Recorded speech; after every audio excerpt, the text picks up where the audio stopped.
So for some reason, Facebook app making refresh sound on iPhone. So it's just out of nowhere started to do like this refresh sound when it's scrolling down. It will stop scrolling abruptly, and I know I'm not touching the screen when it happens. Anyone else has the issue?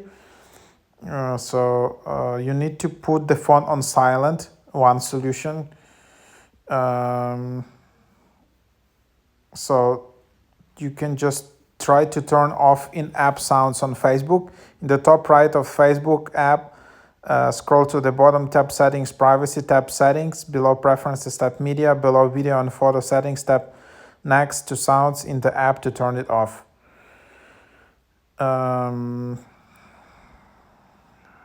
So some people just write to uninstall Facebook, and people write this is literally a bug after the recent update.